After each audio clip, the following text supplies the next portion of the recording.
एक लोटा जल से क्या आदमी का कोई पर्सनल लेवल पे कोई फायदा हो सकता है? अभी मजा आएगा ना भिड़ो। शंकर जी को एक लोटा जल हर समस्या का हल। ठीक है, समझिए। अपन मंदिर में जाते हैं, मंदिर में आरती होती है, पूजन होती है, घंटी बजती है, नगाड़े बजते हैं, उसकी पूरी तरंग जल के अंदर आ जाती है। वो एक लोटा जल भोलेनाथ अपने पास रखते नहीं। भगवान शंकर का जो नाम हम आपको देते हैं उससे लाभ देता है भगवान, वैसे नहीं देता। ये बड़ी अच्छी बात है। क्या है शिव जी पर एक लोटा जल चढ़ाने का फल? आज इसी विषय को विस्तार से क्लियर करने के लिए हम आपके बीच कुछ आध्यात्मिक जानकारों के विचार लेकर आए हैं। इन आध्यात्मिक जानकारों में एक तरफ हैं पंडित प्रदीप मिश्रा, तो वहीं दूसरी ओर हैं संत रामपाल जी महाराज। इन आध्यात्मिक जानकारों में किसका ज्ञान उत्तम है? कमेंट करके हमें अपनी राय अवश्य दें। अगर इस चैनल पर आप पहली बार आए हैं तो फटाफट से वीडियो को लाइक और चैनल को सब्सक्राइब जरूर कर दें। तो चलिए वीडियो शुरू करते हैं। मैं सिर्फ इनसे ये पूछना चाहता हूँ कि एक लोटा जल के पीछे मतलब ठीक है आप चढ़ाएं शिव जी को, बहुत अच्छी बात है, श्रद्धा, बट आपने जैसे कहा उससे क्या आदमी का कोई पर्सनल लेवल पे कोई फायदा हो सकता है? क्यों नहीं होगा? कैसे? हाँ, जब आप एक लोटा जल लेकर अपने घर से निकल कर जाएंगे, जब एक लोटा जल लेकर आप अपने घर से निकल कर जा रहे हैं तो पूरे घर का जितना वास्तु केंद्र बिंदु है वो अपन मंदिर में जाते हैं, मंदिर में आरती होती है, पूजन होती है, घंटी बजती है, नगाड़े बजते हैं, उसकी पूरी तरंग जल के अंदर आ जाती है। उस जल का अपन 3 बार आचमन करते हैं, भगवान शिव का या मंदिर का जल का आचमन करते हैं, चरणामृत लेते हैं। क्यों लेते हैं? कि हमारे अंदर के पूरे ताप समाप्त हो जाए। उसी तरह जब हमारे घर का भरा हुआ एक लोटा जल मंदिर तक पहुंचता है तो हमारे घर की जो नेगेटिव ऊर्जा है उसको समाप्त करता है वो एक लोटा जल ले जाकर। कोई साइंटिफिक एविडेंस है कि आप अगर जल चढ़ाते हैं वो जो जल है वो नेगेटिविटी घर की कंज्यूम कर लेता है और ऐसी चीज़ें होती हैं? ये बातें सुनने में तो बहुत अच्छी लगती है और मैं भी चाहूँगा ये सब हो, पर सवाल है वास्तु अपने आप में साइंस नहीं है, जबकि हम कहते हैं वो बात अलग है। वास्तु का अपने आप कोई साइंटिफिक वो नहीं है, असेसमेंट या क्या है। दूसरा आप ये जल जो बात कर रहे हैं नेगेटिव एनर्जी का, इसके पीछे का वो क्या है, एविडेंस क्या है कि ऐसा होता है? ये तो नहीं तो कहानियां हो गई एक तरह से, देखिए, और श्रद्धा तक की बात रह गई। अश्रद्धा नहीं, श्रद्धा का विषय है। अगर जल तत्व नहीं होता, जल तत्व अगर इस पृथ्वी पर नहीं होता तो मनुष्य देह का धारण करना ही बेकार हो जाता। तो हमारे घर का जो जल वहां तक जा रहा है वो जल तत्व को ही तो दर्शित कर रहा है। क्या आप अपने हृदय का भाव लेकर, आप पूरे घर का हृदय लेकर आप शिव को समर्पित कर रहे हो? तो अमेरिका में, यूरोप में, वहां पे तो स्नोफॉल भी होती है, वहां पे तो जल वगैरह वो ऐसा कुछ नहीं करते, वो तो चर्च भी जाते हैं तो जूते पहन के जाते हैं, है ना? देखिए, तो मेरा कहने का मतलब है जो नेगेटिव एनर्जी, पॉजिटिव एनर्जी तो यूनिवर्सल है, वो किसी देश तक तो सीमित नहीं हो सकती।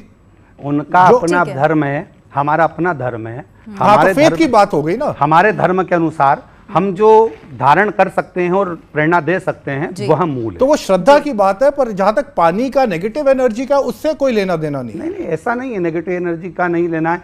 तो फिर तो शिव जी मस्तक पर गंगा को धारण ही नहीं करते। नहीं, वो ठीक है, वो हमारी श्रद्धा है, हमने सुना है, हम मानते हैं। शंकर जी को एक लोटा जल हर समस्या का हल। कोई महापुरुष हमें बता रहा था, बहुत ऊंची बात थी। शिव जी को ज्यादा पूजा की आवश्यकता नहीं, जल चढ़ाओ, बिल्व पत्र चढ़ाओ, बाबा प्रसन्न। हद तो ये है, 3 लोक बस्ती में बसाए आप बसे बीरानर। आप एकदम फक्कड़पंथी में जीते हैं। अच्छा, हद तो ये, शंकर जी से पूछा किसी ने आपका चेला कौन है? बोले रावण। हाँ, आप इनके परिकर की बात करो तो नंदी, भृंगी, श्रृंगी, और चेलाओं की बात करो तो चेला भी इन्होंने बड़ा चुनकर बनाया, रामायण का रावण। तो जब राम रावण युद्ध चल रहा था तो किसी ने शंकर जी से कहा तुम्हारा चेला, तुम समझाते क्यों नहीं अपने चेला को? शंकर जी बोले वो समझे तब तो समझाए। अरे तो समझाओ ना, आपका चेला है, गुरु की बात नहीं मानेगा तो किसकी बात मानेगा? पार्वती ने कहा कि कैसा चेला जो तुम्हारी बात नहीं मानता? बोले चेला ही ऐसा है। तो बोले आप गुरु कैसे बन गए? बोले हम बने नहीं, बनाओ है जबरदस्ती। बोले हम मूर्ख थे जो ऐसा चेला बनाते, जबरदस्ती उसने गुरु बना लिया। तो बोले बिना दीक्षा दिए कैसे बना सकता है कोई? बोले दीक्षा दे ही नहीं है, उन्हें मान ली कि हम गुरु हैं। तो पार्वती बोली डांटना चाहिए तुम्हें। बोले क्या डांटेंगे? बोले 20 मुंह से बोलन लगा, सो हमारी डांट फीकी पड़ जा। बोले क्यों? बोले कहाँ 5 बॉक्स, कहाँ 10 बॉक्स, साउंड के 5 बॉक्स रख दो, 10 बॉक्स रख दो, आवाज किसकी ज्यादा होगी? पार्वती जी बोली 10 की। तो बोले होते 10 मुंह है, जब वो 10 मुंह से बोला था हमारे 5 अपने आप डाउन हो जा। पार्वती भी बरगद को पेड़ जौन कैलाश पर्वत पे लगो तो जटा पकड़ के रह गई, और रावण तो लगो ऊपर नीचे 77, 78, 79, 80। शंकर जी नीचे मुंह लाल के देखने लगे। पार्वती जी बोली अब का? बोले गिनती है देख रहे। तो पार्वती जी बोली दिक्कत क्या? बोले उसकी गिनती विचित्र, काव भूल जाए, काव एक मुंह को 108 कात हो।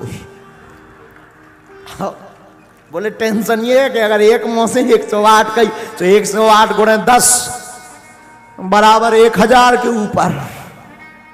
सो बोले हम जो अब पूछो वो चाह रहे कि एक मुंह के सब मुंह के। शंकर जी ने पूछा भी, बोले रावण। रावण बोला जी गुरुदेव। बोले 108 तो बताया पर एक मुंह के सबके। रावण भी बोलो कि आप जैसा कहो। शंकर जी बोले हम तो चाहे ही नहीं गए। बड़ी मुश्किल से रावण ने जब कैलाश पर्वत धरो ऊपर आओ, शंकर जी रो पांव पर के बोलो कैसे हो? शंकर जी बोले बच गए। दोस्तों, अभी आपने सुने इन सभी आध्यात्मिक जानकारों के विचार। आइए अब सुनते हैं संत रामपाल जी महाराज के आध्यात्मिक विचार सावन के महीने में। और वहां से मेरे ख्याल में वो 2 किलो गंगा जल लेकर चले, गंगा का पानी जल। नंगे पैरा बेचारे पैदल आओगे, कोई बस में बैठ कर ज्यादातर पैदल जा जाते हैं। और वो भगवान शंकर के पुजारी बनकर जाते हैं। भगवान शंकर का जो नाम हम आपको देते हैं उससे लाभ देता है भगवान, वैसे नहीं देता। अब देखो प्रत्येक इष्ट का अपना अपना एक गुप्त मंत्र है जिससे वो आकर्षित होते हैं। एक कोड वर्ड होता है, जैसे कुत्ते ने कुत्ता कुत्ता करें जा कति नहीं देखे और उसको नहीं करते तो तुरंत देखता है। ऐसे ही प्रत्येक पशु के अलग अलग कोड वर्ड होते हैं। तो ऐसे ही इन भगवानों के भी ये कोड वर्ड हैं, जो विशेष मंत्र हैं जिनसे ये तुरंत आकर्षित होते हैं। वो मंत्र यथार्थ मंत्र है जो हम आपको देते हैं। तो वो क्या करते आते हैं, वहां से लेकर सावन के महीने में सूक्ष्म वेद में लिखा है कि सावन के महीने में तो शहर को भी नहीं जाना चाहिए सुबह सुबह किसी टाइम भी। यानी जितना हो सके कम से कम सफर करे सावन के महीने में, क्योंकि सावन के महीने में इतने जीव जंतु सूक्ष्म उत्पन्न हो जाते हैं, कदम रखते ही कई मरते हैं। तो उसमें कितने जीवन के पैरा तलम रहे वो सारे उनके बैंक अकाउंट में लिख दिए जाते हैं पाप में। और पाइया गंगा जल लेकर आम है वो बता भगवान शिव जी का उस गंगा जल का भूखा है। श्रीमद् भगवत गीता अध्याय नंबर 7 के श्लोक नंबर 12 से 15, 20 से 23, 20, 21, 22, 23 इसमें स्पष्ट किया है कि इन तीनों गुणों रजगुण ब्रह्मा सतगुण विष्णु उत्तम गुण शिव जी की पूजा जो करते हैं, इन्हीं तक जिनकी बुद्धि स्थिर हो चुकी है, आगे किसी का ज्ञान सुनने को तैयार नहीं, इनकी बुद्धि हरी जा चुकी है, जिनका ज्ञान हरा जा चुका है, वो राक्षस स्वभाव को धारण किए हुए मनुष्यों में नीच दूषित कर्म करने वाले मूर्ख, गीता ज्ञानदाता ये ब्रह्म काल कहता है मेरी भक्ति भी नहीं करते। और अन्य देवताओं की पूजा जो बुद्धिहीन लोग करते हैं वो शास्त्र विरुद्ध होने से व्यर्थ है। पुण्यात्मा, इस यथार्थ ज्ञान को देने के लिए परमात्मा स्वयं आते हैं अपने सतलोक से चलकर, और उस सतलोक से चलकर यहां आए थे इस अज्ञान को हटाने के लिए। उसी उपलक्ष्य में ये 5 दिवसीय समागम समारोह ये चल रहा है। जिस उपलक्ष्य से परमात्मा यहाँ आए थे उसी उद्देश्य से वो अपनी एक प्यारी आत्मा धर्मदास जी को मिले थे। धर्मदास जी एक बहुत बड़े धनी थे, बांधवगढ़ में रहते थे, इतने रईस थे, इतने रिच मैन थे। कहते हैं उनके दादे और परदादों से और पिताजी से। वहाँ के राजा लोग प्राकृतिक आपदाओं के समय वित्तीय सहायता प्राप्त किया करते थे।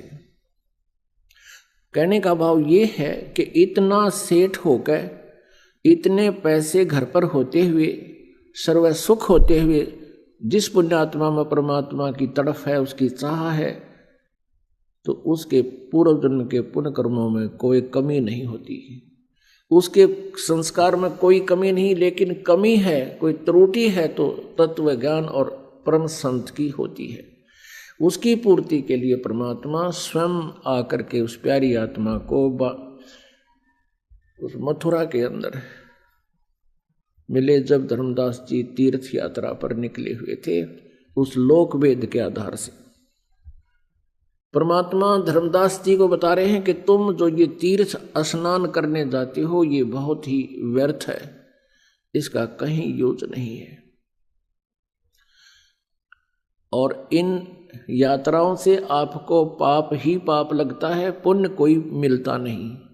भक्ति आपकी शास्त्र अनुकूल ना होने से, शास्त्र अनुसार ना होने से, गीता जी अध्याय नंबर 16 के श्लोक नंबर 23 अनुसार के जो शास्त्र विधि को त्याग कर मनमाना आचरण करते हैं, उनको न तो कोई सुख होता है, न उनकी गति होती है, और न ही उनका कोई सिद्धि प्राप्त होती है, अर्थात यूजलेस। तो तुम साधना कर रहे हो, हरे राम हरे कृष्ण कृष्ण कृष्ण हरे हरे, राधे राधे श्याम मिला दे, ओम नमः शिवाय, ओम भगवते वासुदेव नमः, ये मंत्र ही जाप करने के नहीं है। क्योंकि पवित्र गीता जी में कहीं भी इन मंत्रों का प्रावधान नहीं है और कोई आदेश नहीं है। श्रीमद् भगवत गीता और पवित्र चारों वेद ये गॉड गिवन स्पिरिचुअल नॉलेज है, ये परमात्मा का दिया हुआ आध्यात्मिक ज्ञान है। इस ज्ञान में जो लिखा है, विधान है, उसी का हमने पालन करना चाहिए। इसको त्याग कर यदि हम किसी लोक वेद के आधार से, किसी ऋषि मुनि के कहने तक हम कोई अन्य साधना कर रहे हैं, तो शास्त्र विधि रहित है और जो व्यर्थ है, जिस कारण से हम परमात्मा के दोषी होते हैं। जो विधान को तोड़ देता है वो अपराधी होता है, धारा से छोटी हो या बड़ी, अपराध उसको ने कर ही दिया। तो इसलिए हमने अपने सदग्रंथों में लिखे हुए प्रभु के आदेश का पालन करना चाहिए। श्रीमद् भगवत गीता में अध्याय नंबर 3 के श्लोक नंबर 10 से लेकर 15 तक स्पष्ट किया है कि जो यज्ञ नहीं करते, ये पांचों यज्ञ नहीं करते, वो चोर हैं। और यज्ञ करने के लिए बताया है कि उस पूर्ण परमात्मा को इष्ट रूप में पूज्य मानकर उसकी भक्ति करो, तब आपके शास्त्र अनुकूल कर्म बनेंगे। उन कर्मों का फल फिर परमात्मा आपको देंगे, वो आपके पुण्य होंगे। और गीता जी अध्याय नंबर 8 के श्लोक नंबर 13 में कहा कि ओम इति एकाक्षरम ब्रह्म व्यवहारन मामनुसमन ये प्रयाति तजन देहम स याति परमाम गतिम। ये गीता ज्ञानदाता ब्रह्म कहता है कि मुझ ब्रह्म का, माम ब्रह्म, मुझ ब्रह्म का केवल ओम एक अक्षर यही है, उच्चारण करके सिमरण करता हुआ यह प्रयाति तजन देहम, जो शरीर त्याग कर जाता है, सयाति परमाम गतिम, वो ओम के सतर की, ओम नाम के जाप के सतर की जो परम गति होनी है, यानी ब्रह्मलोक प्राप्ति होती है। ओम ब्रह्म का मंत्र है और ब्रह्मलोक में वो साधक चला जाता है। गीता जी अध्याय नंबर 8 के श्लोक नंबर 16 में लिखा है कि ब्रह्मलोक पर्यंत भी सभी लोग पुनरावृत्ति में है। वहां गए हुए प्राणी भी फिर पुनः क्षीण होने पर फिर 84 लाख योनियों में अन्य प्राणियों के शरीरों में कष्ट उठाते हैं। इसलिए गीता ज्ञानदाता कहता है 7वें अध्याय के 18वें श्लोक में कि मेरी भक्ति भी अनुत्तम है, मेरे वाली गति भी अनुत्तमाम अति अश्रेष्ठ है। क्योंकि गीता अध्याय नंबर 4 के श्लोक नंबर 5 और 9 में, गीता अध्याय नंबर 2 के श्लोक नंबर 12 में गीता ज्ञानदाता कहता है अर्जुन तेरे और मेरे बहुत जन्म हो चुके, आगे भी होंगे, ये ना सोच के हम अभी अभी जन्मे हैं। इसलिए गीता जी अध्याय नंबर 15 के श्लोक नंबर 1 से लेकर 4 में 16 और 17 श्लोक में स्पष्ट किया है कि जब तत्वदर्शी संत मिल जावे, तत्वदर्शी संत कैसा होगा, इस उल्टे लटके हुए संसार रूपी वृक्ष के सभी पार्ट्स को, सभी विभागों को भिन्न भिन्न बतावेगा सवेदवित, वो तत्वदर्शी संत है।